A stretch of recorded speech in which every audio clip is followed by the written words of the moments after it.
we have two questions? Is there any more water at all? Is there water crisis here? Jackie, you need to be here. Can you get somebody else to do it? Where's the water? Oh, Peter, is it a jug of... I'll have a beer. Simon? Gin and tonic, please. And a Guinness for Susan?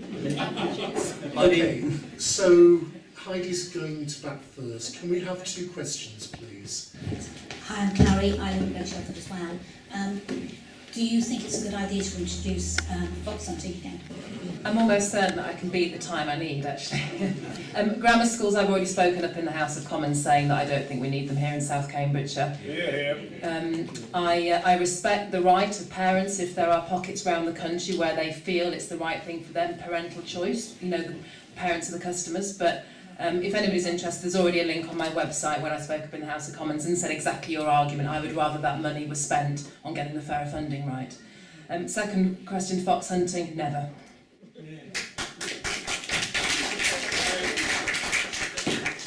Thanks, Heidi. Very quick. So two questions for Dan, please. Gentleman at the back in the middle, and then the gentleman on your right as you go past you. Hello, David Gibbett from Shelford. I'd like to ask Dan why his party wants to renationalise water. Yep. Anything else, rail? And anything else that they want. Why they want to nationalise anything. Bring it on. Do something about climate change and the refugee crisis. Do you agree that because these things are only possible for us as a nation from a position of national security and national prosperity, it may not be a wise thing to abandon our nuclear deterrent and spend billions we haven't got? Another free market model works fantastically well for many things. If you get to choose, you go to Costa or Starbucks, fantastic, get the best price, best quality you can. I think when it comes to renationalisation, I don't agree it's in the nation's interest to put money into the pockets of other governments who are running our railway network. So actually we do own the railway network itself.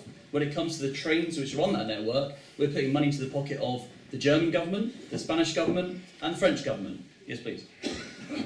I don't think that gives us a fair choice, and actually if you think that we spent over £3.2 billion just last year on actually putting money into these spending companies, thanks Rob, I don't think that's actually a good, that's not privatisation at all, it's actually just a failed system. So if we get to the point where those companies come to retender, then I think it's a good idea to actually put it in the national interest.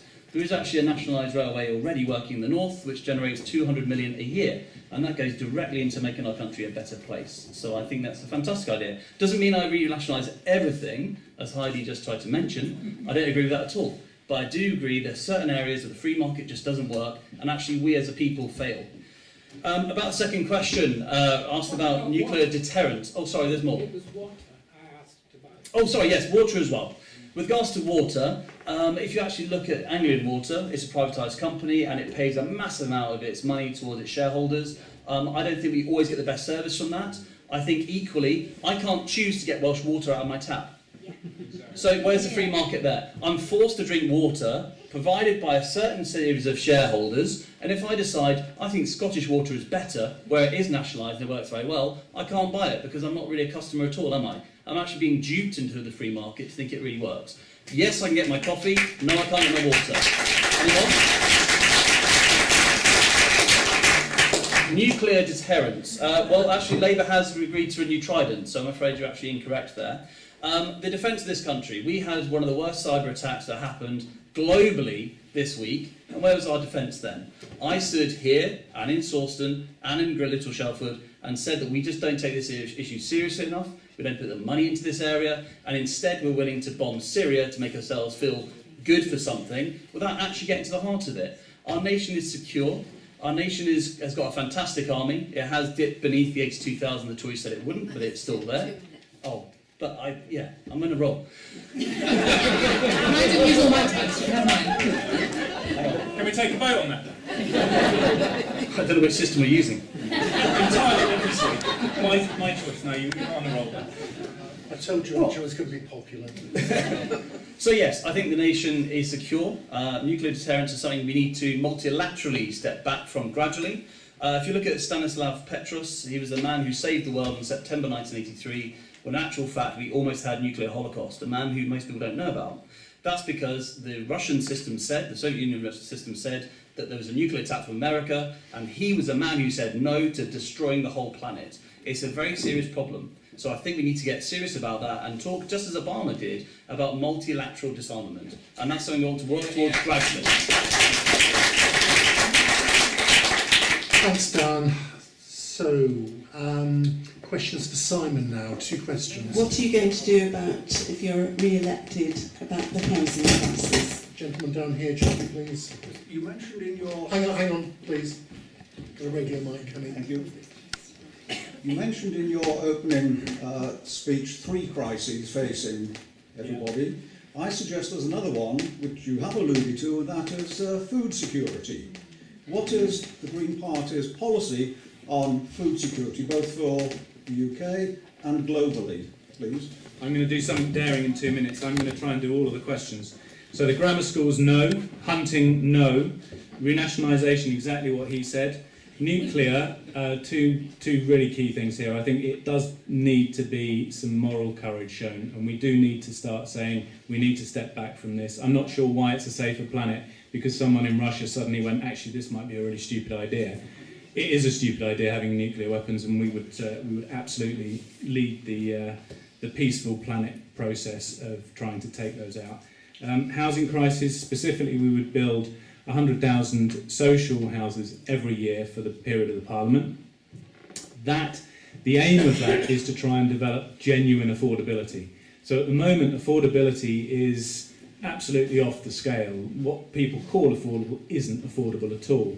We need to get affordability back to somewhere in the region of 3 times the average income. And at the moment, affordability is somewhere in the region of 8 times, depending on where you are. And you know, I've got a 15-year-old and a 13-year-old, and I really worry for them because the housing market in Bassingbourn, the base of that market is somewhere around 270,000. So something has to be done.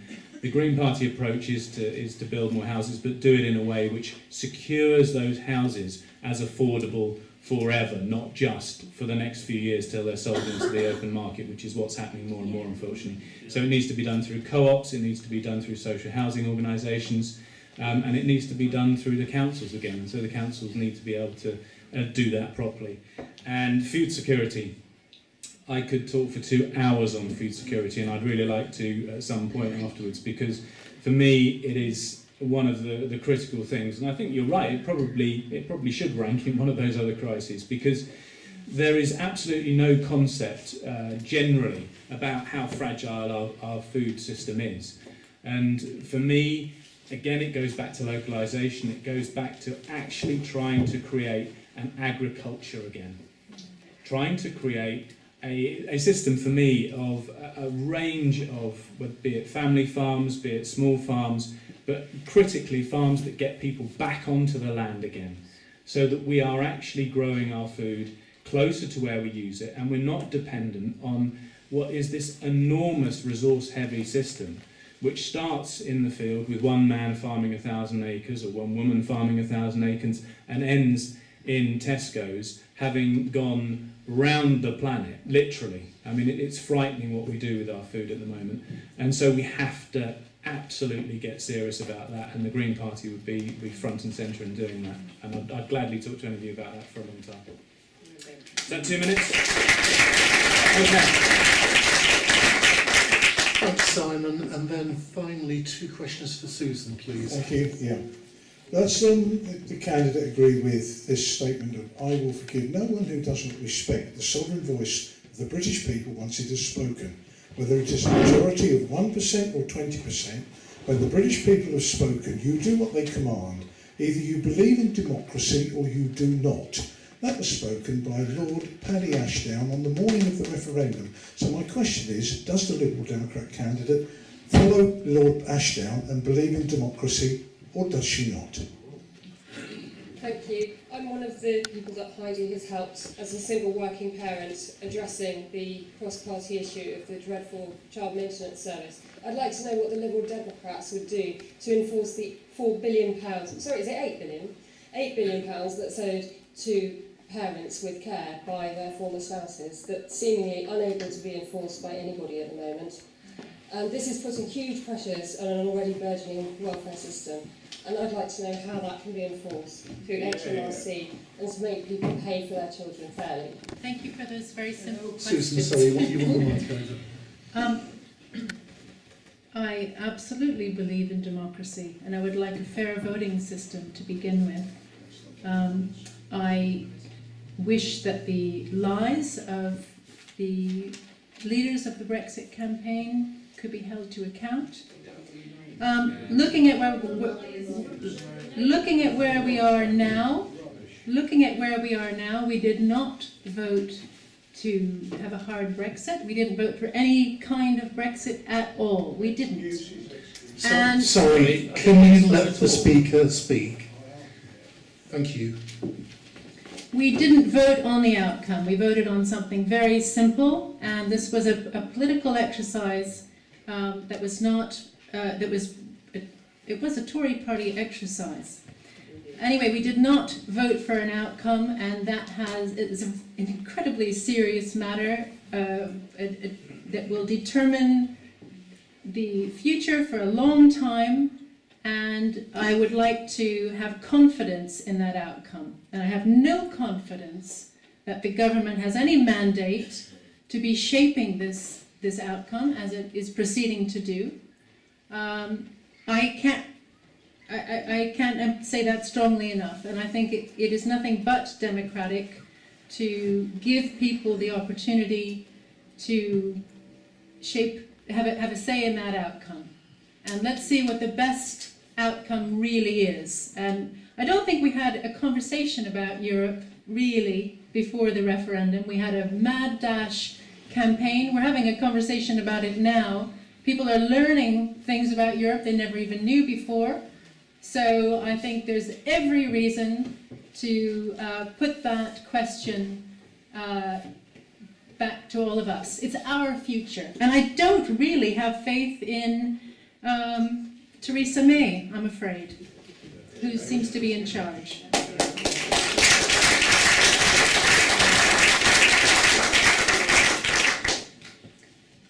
I'm sorry, would you mind repeating the question, the other question?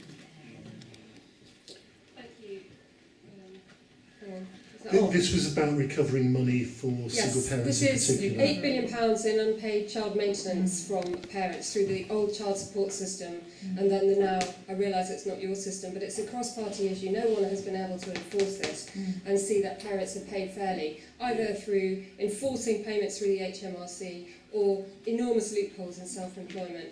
And I'd just like to see what, ideally, all other parties are going to do to address this. Heidi has worked very hard. Thank you. I think we've got the question. Thank you.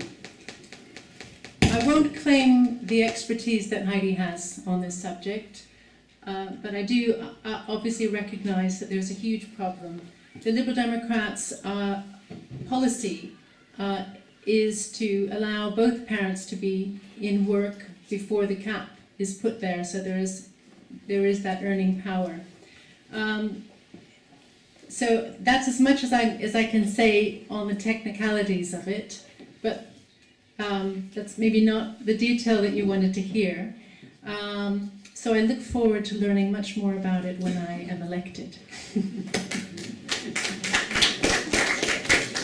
Thank you, Susan. So we're getting close to the end now. Let's take one more burning issue and give each of the candidates 30 seconds on it. One burning issue. Right, globalisation is a good thing. It has actually made our world far better, and generally the poverty around the whole world has been lifted. However, it has led to a situation where 55% of this nation's wealth is in the hands of just 1% of the population. And that is the problem, isn't it? And the jobs we see created now are very, very low paid. In fact, the national living wage is only kicks in at 25, but most people under that, who are the ones who need it, don't get the wage they need. So I think education is the way forward, and investment in our system. Investment in the school system would be a really good start first, to make sure we have some real skills in this country. We're not just a massive service sector, which basically can be then negated and avoided by the rest of the world if we, for instance, left one of the biggest trade blocks in the whole world, which is ridiculous. Thanks, Dan. Simon. Well, we have to change the system, and that's what the Green Party is about. You know, we are trying to put out, and we've got, and I always bring it along just to prove that we have got a full manifesto. We don't just bang on about the planet. But the key thing is, the planet is the basis of all of our prosperity. It's the basis of all of this. And so we have to change the system. You're absolutely right. And there has to be an equitable system. Because in an equitable system, everyone benefits. And at the moment, that just isn't the case. And it's becoming more like it would in England every day. I just want to come back to the gentleman's question about democracy, because I think democracy is vitally important.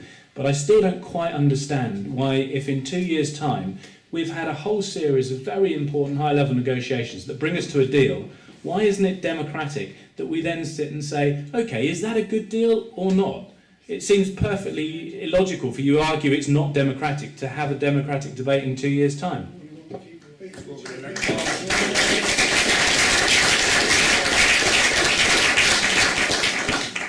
Thanks, Simon. So, Susan, 30 seconds.